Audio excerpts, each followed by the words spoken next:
والصلاة والسلام على رسوله الكريم وعلى آله وأصحابه أجمعين. أما بعد فأعوذ بالله من الشيطان الرجيم. بسم الله الرحمن الرحيم.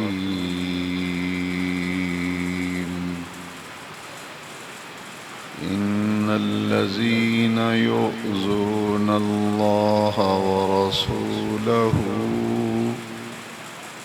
لعنهم الله في الدنيا والآخرة وأعد لهم عذابا مهينا. صدق الله مولانا العظيم. قد قال الله تبارك وتعالى عز وجل في شان حبيبه ونبيه مخبرا وآمرا: إن الله وملائكته يصلون على النبي يا أيها الذين آمنوا صلوا عليه وسلموا تسليما. الصلاة والسلام عليك يا سيدي يا رسول الله وعلى آلك وأصحابك يا سيدي يا خاتم النبيين.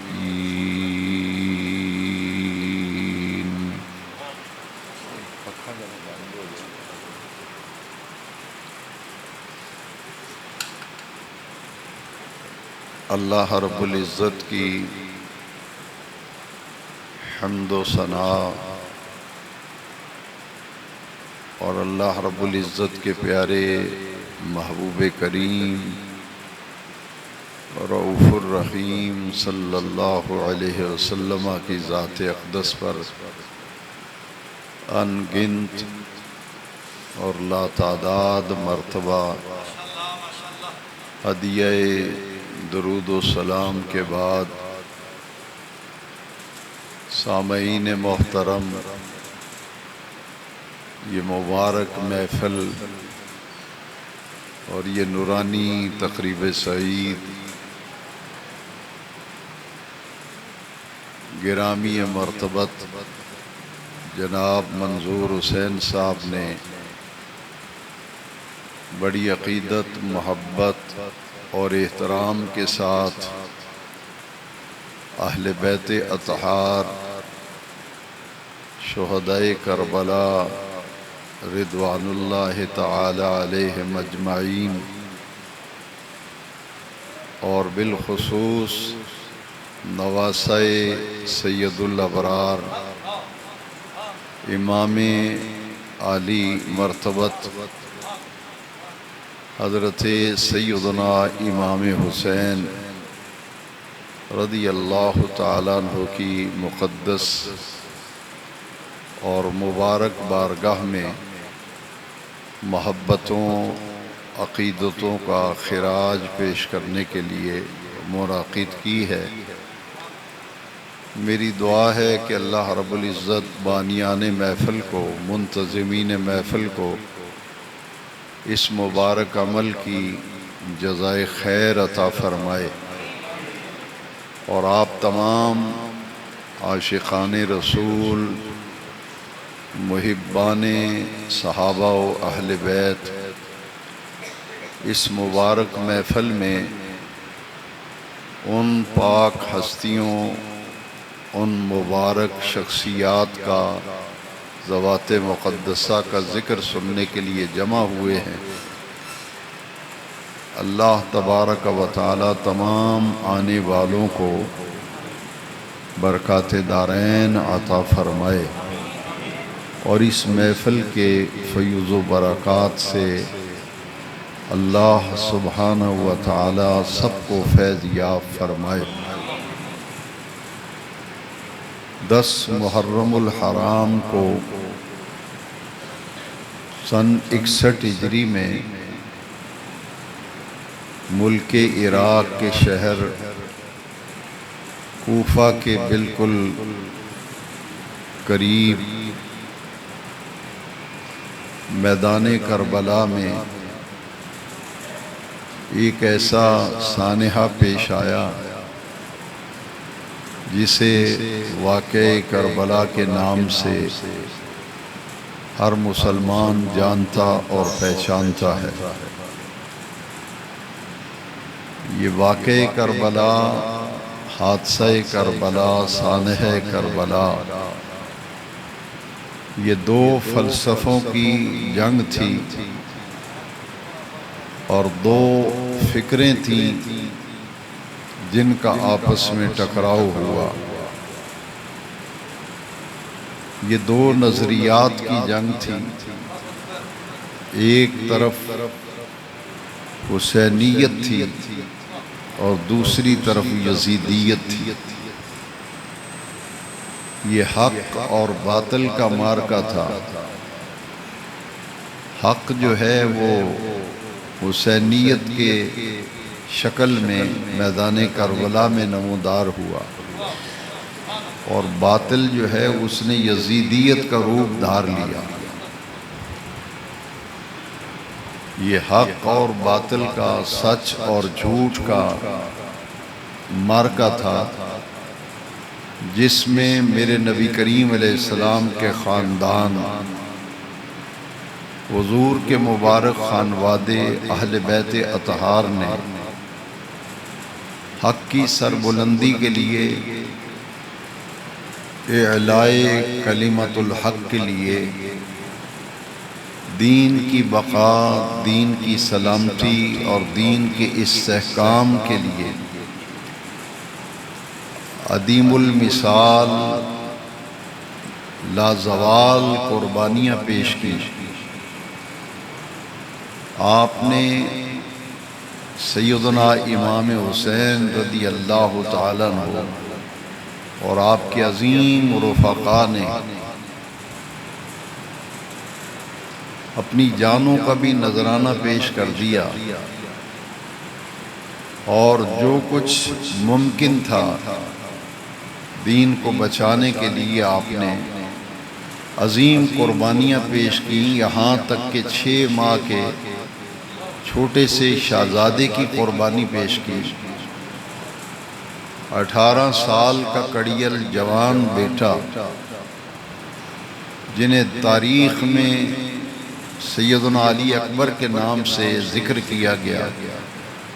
6 ماہ کے چھوٹے سے خانوادہ نبوت کی ایک کلی جسے سیدنا علی اصغر کے نام سے ذکر کیا گیا، ان شہزادوں کی قربانیاں ہوئیں۔ سیدنا امام حسن مجتبی رضی اللہ تعالیٰ عنہ کے جوان سال بیٹے حضرت قاسم، وہ بھی کربلا میں انہوں نے بھی اپنی جان کا نذرانہ پیش کیا۔ سیدنا امام حسین رضی اللہ تعالیٰ عنہ کے برادران اقدس وہ بھی اپنی جانوں کا نذرانہ پیش کرتے ہیں، جنہیں تاریخ میں حضرت غازی عباس کے نام سے ذکر کیا گیا۔ ان کی شہادت بڑی دردناک شہادت ہے۔ یہ ساری شہادتیں دراصل دین کی سلامتی، دین کی بقا کے لیے قربانیاں تھیں کہ انہوں نے گھر کا گھر سپرد خدا کر دیا گھر کا گھر قربان کر دیا، لیکن اپنے نانا جان کی شریعت مطہرہ کو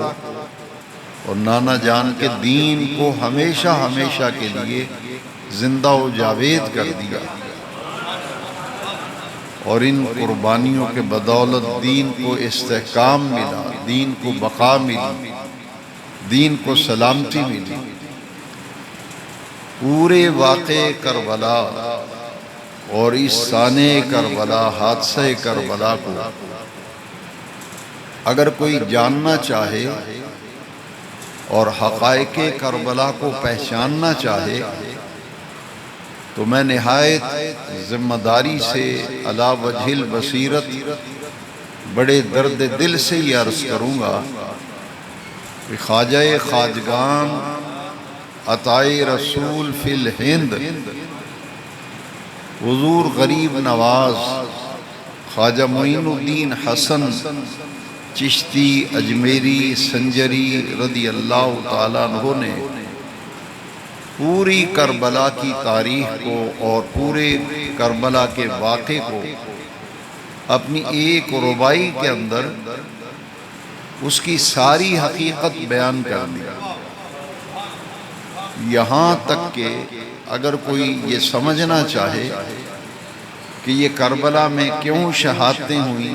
قربانیاں کیوں دی گئی، یہ جنگ کیوں ہوئی، یہ مارکہ کیوں ہوا، اس کا مقصد کیا تھا، اور اس مارکے کا، اس حادثے کا، اس جنگ کا نتیجہ کیا نکلا، ان قربانیوں کا کیا نتیجہ نکلا، یہ ساری باتیں ان کا جواب حضرت خواجہ معین الدین اجمیری رضی اللہ عنہ نے اپنے کلام کے اندر ان ساری باتوں کا جواب دے دیا۔ صرف ایک ربائی ہے، اور ربائی یہ 4 اشعار پر مشتمل ہے، اور اس میں دیکھیے کس خوبصورتی کے ساتھ، کس جامع انداز میں، کس حکمت بھرے انداز میں پورے واقعے کربلا کو بیان کر دیا، اور یہ بھی بتا دیا کہ حق پر کون تھا، باطل پہ کون تھا، اور اس جنگ کا مقصد کیا تھا، نتیجہ کیا نکلا۔ حضرت خواجہ غریب نواز فرماتے ہیں شاہ است حسین بادشاہ است حسین، دین است حسین دین پناہ است حسین، سرداد نداد دست در دست یزید، حقہ کے بنائے لا الہ است حسین۔ یہ اس ربائی کا جو آخری 2 شعر ہیں، اس میں واقعہ کیوں پیش آیا اور قربانیاں کیوں دی گئیں، اس کا نتیجہ کیا نکلا۔ فرماتے ہیں کہ یزید کی طرف سے سن 60 ہجری میں یزید اقتدار میں آیا تھا ذی الحج کے مہینے میں، اور سن 60 ہجری میں اقتدار میں آنے کے بعد اس نے حضرت سیدنا امام حسین رضی اللہ تعالیٰ عنہ سے بیعت کا مطالبہ کیا تھا کہ آپ میری حکومت کی تائید کریں، میری حکمرانی کو مان لیں، اور اس زمانے میں بیعت ایسے تھی جیسے اس دور میں ووٹ کا نظام ہے کہ آپ ووٹ دیتے ہیں اور حکمران منتخب کرتے ہیں۔ اس دور میں بیعت ہوتی تھی کہ جو حکمران ہوتا تھا، اقتدار میں آتا تھا، اس کے ہاتھ پہ بیعت کی جاتی تھی کہ ہم اس کی حکومت کی تائید کرتے ہیں، اس کے اقتدار کی تائید کرتے ہیں۔ اور یزید جو تھا اس نے سن 60 ہجری ذی الحجہ کے مہینے میں اقتدار میں آتے ہی نبی کریم صلی اللہ علیہ وسلم کے دین کے معاملات میں ایسی گڑبڑ پیدا کی کہ اس نے آتے ہی نماز کی پابندی کو ختم کر دیا کہ نماز دین کا اہم ترین ستون ہے، اور ایک مسلمان پر ایک دن میں 5 مرتبہ نماز فرض کی گئی، اور ہر صاحب ایمان نماز کا پابند ہے، کیونکہ بخاری شریف کی حدیث کے مطابق مومن اور کافر کے درمیان، ایمان اور کفر کے درمیان فرق کرنے والا عمل جو ہے وہ نماز ہے۔ تو یزید نے اقتدار میں آتے ہی نماز کی پابندی اٹھا لی اور پابندی نماز کی ختم کر دی۔ پھر اس کے دور میں اقتدار میں آتے ہی ناچ گانے کو رواج دیا گیا، رقص اور سرود کی محفلیں عام ہو گئیں، جوا اس کے زمانے میں عام تھا، اور شراب کے اڈے بن چکے تھے، شراب نوشی عام ہو گئی، بدی اور برائی کا رواج ہو گیا۔ معاشرے کے اندر جس طرف نظر دوڑاتے تھے تو فسق و فجور کا دورہ تھا، یہاں تک کہ زنا عام ہو گیا، شراب نوشی عام ہو گئی، نماز کی پابندی ختم ہو گئی، اور جو شریعت کی حدیں ہیں، حدود اللہ ہیں، انہیں یزید نے پامال کرنا شروع کر دیا۔ تو اقتدار میں آتے ہی یزید کی حکمرانی اور اس کی حکومت کے انداز اور تیور دیکھ کر یہ معلوم ہوتا تھا کہ یہ ایک ظالم، جابر اور آمر اور فاسق اور فاجر حکمران کے طور پر سامنے آ رہا۔ لہذا یہ کیسے ممکن تھا کہ حضور نبی کریم علیہ السلام جو دین حق لے کر آئے تھے، ان الدین عند اللہ الاسلام، اور وہ ریاست جو نبی کریم علیہ السلام نے مدینہ منورہ میں قائم کی تھی، جس ریاست کا نام ریاست مدینہ منورہ تھا، اور یہ خلافت علی منہاج نبوت، یہ دور خلافت راشدہ، اور آپ سب جانتے ہیں کہ پہلے خلیفہ راشد حضرت سیدنا ابو بکر صدیق ہیں رضی اللہ عنہ، دوسرے خلیفہ راشد حضرت عمر فاروق اعظم ہیں رضی اللہ عنہ، تیسرے خلیفہ راشد حضرت عثمان غنی ذی النورین ہیں رضی اللہ عنہ، چوتھے خلیفہ راشد مولا علی کرم اللہ تعالی وجہ الکریم ہے، پانچویں خلیفہ راشد حضرت امام حسن مجتبی ہیں، اور نبی کریم علیہ السلام نے فرمایا کہ میرے بعد خلافت 30 برس رہے گی، 30 برس میرے بعد خلافت رہے گی، اس کے بعد ملوکیت آ جائے گی، یعنی ملوکیت کہتے ہیں بادشاہت کو۔ تو خلافت تو حضرت امام حسن مجتبی پہ اختتام کو پہنچ گئی، تکمیل پذیر ہو گئی۔ نبی کریم علیہ السلام کی حدیث کے مطابق خلافت تو 30 سال ہے، اس کے بعد ملوکیت آ گئی۔ لہذا سن 60 ہجری میں یزید اقتدار میں آیا، اور اقتدار کا وہ تخت، مسند اقتدار جسے کہتے ہیں، اس پہ بیٹھنے والے کون تھے؟ حضرت ابو بکر صدیق۔ مسند خلافت پر بیٹھنے والے کون تھے؟ حضرت عمر فاروق اعظم، حضرت عثمان غنی، حضرت سیدنا مولا علی کرم اللہ تعالی وجہ، امام حسن مجتبی۔ اس اقتدار کی مسند پر جو خلافت راشدہ تھی اور خلافت علی منہاج نبوت تھی، اس مسند پر آ کر یزید جیسا ظالم، فاجر، فاسق، آمر حکمران مسلط ہو گیا۔ تو یہ کیسے ممکن تھا کہ امام حسین جیسی پاکیزہ شخصیت جو رسول اللہ صلی اللہ علیہ وسلم کے کندھوں پہ کھیلنے والے تھے، سیدنا امام حسین آغوش رسالت میں پرورش پانے والے، اور جس گھرانے میں امام حسین نے پرورش پائی تھی، کون اس گھرانے سے واقف نہیں؟ یہ تو مسلمان کے ایک بچے کو بھی معلوم ہے کہ حسنین کریمین کی اماں جان سیدۃ النساء الجنہ، خاتون جنت، سیدہ عالم، سیدۃ النساء الجنہ حضرت سیدہ فاطمہ الزہرا سلام اللہ علیہ، جن کے بارے میں نبی کریم علیہ السلام نے فرمایا میری یہ بیٹی زہرا، میری یہ بیٹی فاطمہ جنت کی تمام عورتوں کی سردار ہے۔ اور سیدنا امام حسن، سیدنا امام حسین رضی اللہ تعالیٰ عنہما، ان کے والد ماجد دیکھیے ذرا، آپ کے والد ماجد کا نام کون نہیں جانتا؟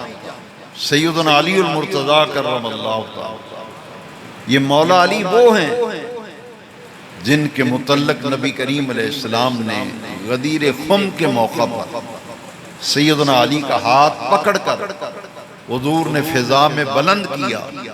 نبی کریم علیہ السلام نے فرمایا من کنت مولاہ فہذا علی مولاہ، فرمایا جس کا میں مولا اس کا علی مولا۔ یہ حسنین کریمین کے ابا جان اسد اللہ الغالب سیدنا علی وہ ہستی ہیں، وہ شخصیت ہیں جن کے متعلق نبی کریم علیہ السلام نے فرمایا اے علی انت اخی فی الدنیا والآخرہ، اے علی تو دنیا میں بھی میرا بھائی ہے، آخرت میں بھی میرا بھائی ہے۔ یہ سیدنا حیدر کرار اسد اللہ المرتضیٰ جن کے متعلق میرے آقا نے فرمایا انا مدینۃ العلم وعلی بابہا، کہ میں علم کا شہر ہوں اور علی اس کا دروازہ ہے۔ میں یہ بتانا چاہتا ہوں کہ واقعہ کربلا میں، حادثہ کربلا میں جو نمایاں شخصیت باطل کے خلاف ڈٹ گئی تھی اور دین کو بچانے کے لیے، دین کے استحکام، سلامتی اور بقا کے لیے جس شخصیت نے قربانیاں دیں، اس شخصیت کا ذاتی پس منظر، آپ کے شخصی فضائل اور مناقب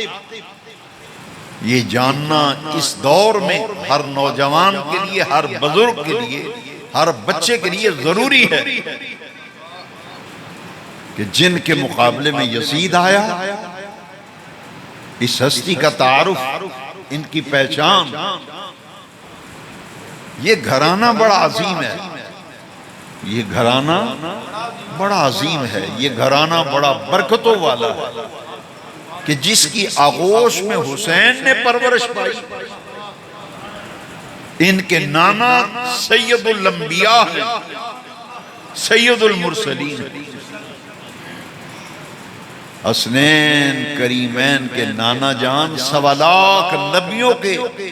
امام ہیں، 313 رسولوں کے تاجدار ہیں، اور ان کے والد مولا علی تمام ولیوں کے سردار اور تمام ولیوں کے امام ہیں، تمام ولیوں کے تاجدار ولایت، امام الاولیاء مولا علی ہے کرم اللہ۔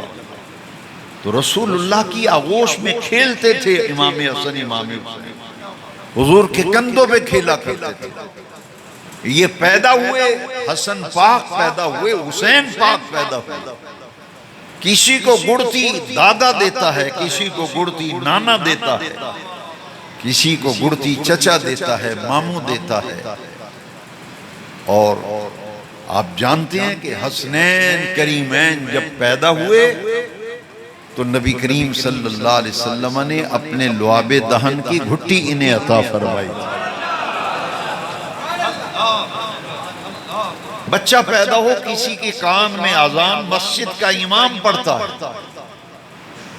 کسی بچے کے کان میں امام حافظ قرآن پڑھتا ہے، کسی بچے کے کان میں اذان اس کے پیر صاحب پڑھتے ہیں، بزرگ پڑھتے ہیں۔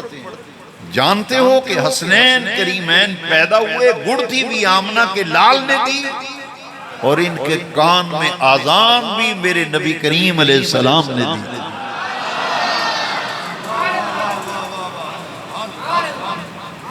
بچہ پیدا ہو کسی کا نام پھپھو رکھتی ہے، ماسی خالہ نام رکھتی ہے، ماموں نام رکھتا ہے، نان کے داد کے نام رکھتے ہیں۔ میرے مولا علی کے شہزادے حسن پاک، حسین پاک، کعبے کے رب کی قسم ان کا نام آمنہ کے لال نے فاطمہ الزہرا سلام اللہ علیہا کیا۔ لخت جگر پیدا ہوا، حضور نے نام رکھا حسن۔ پھر بیٹا پیدا ہوا، سرکار نے نام رکھا حسین۔ ان کے نام حضور نے رکھے، حضور کے کندھوں پہ کھیلتے ہیں، حضور نماز پڑھتے ہیں اور حسنین نماز کی حالت میں حضور کے اوپر بیٹھ جاتے ہیں، حضور خطبہ ارشاد فرماتے ہیں۔ اور حسن و حسین جب صفوں کی طرف آگے بڑھ رہے تھے، نبی کریم علیہ السلام نے خطبہ چھوڑ دیا تھا، حضور ممبر سے نیچے اتر آئے تھے اور آپ نیچے اتر کر آپ نے صفوں کو کراس کیا، امام حسن مجتبیٰ کو اٹھایا، پھر امام حسین شہید کربلا کو اٹھایا، حضور اٹھا کے لے آئے اور دونوں صاحبزادوں کو ممبر پہ حضور نے بٹھا دیا، ایک طرف حسن مجتبیٰ کو، ایک طرف حسین شہید کربلا، بٹھا کر پھر نبی نور و رحمت نے پھر خطبہ ارشاد فرمایا۔ جن کے لیے سجدہ طویل کیا، جن کے لیے خطبہ چھوڑا، جن کو کندھوں پہ اٹھا کے مدینہ منورہ کی گلیوں میں حضور لے کے چلتے تھے، یہ حضور کی آغوش میں پرورش پائی، جس ماں کا دودھ پیا ہے۔ بھئی آپ تو جانتے ہیں کہ دودھ کی تاثیر ہوا کرتی ہے، وہ کتنی مقدس ماں ہوگی جو جنت کی تمام عورتوں کی سردار ہوگی۔ حسنین کریمین کو اس ماں کی آغوش تربیت حاصل ہوئی تھی۔ مولا علی والد ہیں، زہرا پاک اماں جان ہیں، اور یہ حسنین کریمین کے متعلق کبھی نہ بھولیے، کبھی نہ بھولیے۔ نبی نور الرحمت صلی اللہ علیہ وسلم نے فرمایا الحسن والحسین سیدا شباب اہل الجنہ۔ میرے آقا نے فرمایا حسن بھی جنت کے جوانوں کا سردار ہے، حسین بھی جنت کے جوانوں کا سردار ہے۔ یہ جنت کے جوانوں کے سردار ہیں۔ اور امام حسن مجتبیٰ تو وہ ہیں کہ جن کو نبی کریم علیہ السلام نے فرمایا میرا یہ بیٹا سردار ہے۔ امام حسن پاک کے لیے نبی پاک نے فرمایا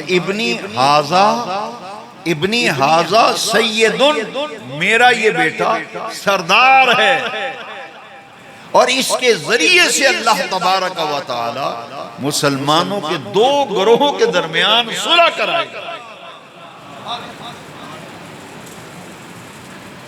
اور امام حسین رضی اللہ تعالیٰ عنہ وہ عظیم شخصیت ہیں جن کے متعلق حضور کی یہ حدیث ہر محب اہل بیت، ہر محب صحابہ، ہر محب صحابہ و اہل بیت کو یہ ساری احادیث اپنے دل پر لکھ لینی چاہیے کہ سیدنا حسین وہ عظیم المرتبت شخصیت اور ہستی ہیں، ذات اقدس ہیں، جن کے متعلق حضور نے فرمایا حسین منی وانا من حسین، حسین منی وانا من حسین، فرمایا حسین مجھ سے ہے، میں حسین سے ہوں، حسین مجھ سے ہے، میں حسین سے ہوں۔ یہ شخصی فضائل امام علی بابا، جس وقت نبی کریم علیہ السلام نے دنیا سے پردہ فرمایا، سن 11 ہجری میں حضور کا وصال ہوا ہے، نبی پاک صلی اللہ علیہ وسلم سن 11 ہجری میں، جب حضور کا وصال ہوا تو امام حسین رضی اللہ عنہ کی عمر مبارک کتنی تھی؟ 7 سال۔ کتنی؟ سارے بولے کتنی؟ صرف 7 سال عمر تھی۔ امام حسین پاکی جب ان کے نانا جان نبی اکرم نور مجسم رحمت کائنات ناطق وحی رسول الثقلین آپ کا جب وصال اقدس ہوا تو میرے حسین پاک کی عمر مبارک 7 برس کے قریب اور جب حضور کا وصال ہو گیا تو 50 برس بعد 50 سال کے بعد میرے نبی کریم علیہ السلام کے دنیا سے پردہ فرمانے کے ٹھیک 50 سال بعد سن 61 ہجری میں عراق کے قریب کوفہ کے نواح میں میدان کربلا میں 57 برس کی عمر میں امام حسین شہید کیے گئے۔ 57 سال عمر تھی ٹوٹل میرے حسین پاک کی جب کربلا میں شہید ہوئی۔ آپ اندازہ فرمائیں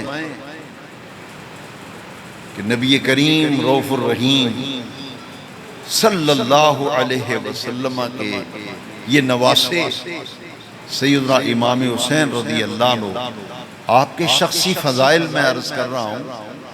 ان میں ایک خاص بات یہ ہے دنیا میں لوگ شہید ہوتے رہے، شہید ہوتے ہیں اور قیامت تک شہید ہوتے رہیں گے لوگ، لیکن سانگلہ ہل والوں یہ بات یاد رکھنا، سیدنا امام حسین وہ عظیم المرتبت شخصیت ہیں، ذات گرامی ہیں، ہستی اقدس ہیں، جن کو زبان رسالت سے شہید ہونے کا لقب عطا کیا،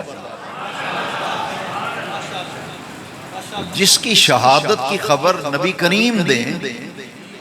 جن کی شہادت کی خبر نبی کریم علیہ السلام دیں، جن کو شہادت کا لقب اور ٹائٹل بارگاہ مصطفیٰ سے ملے، ان کے مقابلے میں آنے والے یزید کی لوگ طرفداری کرتے ہیں۔ بس اتنی بات ضرور کہوں گا، جس کے دور حکومت میں اور جس کے آرڈر سے، جس کے حکم سے سب کچھ ہوا، اس بدبخت کا نام یزید تھا، جس کے کہنے پہ، جس کے آرڈر پر، جس کے حکم پر خانوادہ نبوت کے ان نفوس قدسیہ کو کربلا میں ذبح کیا گیا اور